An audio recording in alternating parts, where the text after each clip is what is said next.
సింగరేణి మారు పేర్లు, vigilance pending కేసులు, మెడికల్ బోర్డు సమస్యల పరిష్కారానికై ప్రభుత్వంపై ఒత్తిడి పెంచే దిశగా సింగరేణి కార్మికులు సమరశంఖం పూరించారు.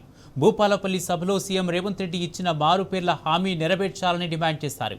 గతంలో మాదిరిగా మెడికల్ బోర్డు నిర్వహించి కార్మికుల పిల్లలకు ఉద్యోగ, ఉపాధి అవకాశాలు కల్పించాలన్నారు. డిపెండెంట్ ఉద్యోగాల కోసం DNA టెస్టుకు కూడా తాము సిద్ధంగా ఉన్నామని తెలిపారు.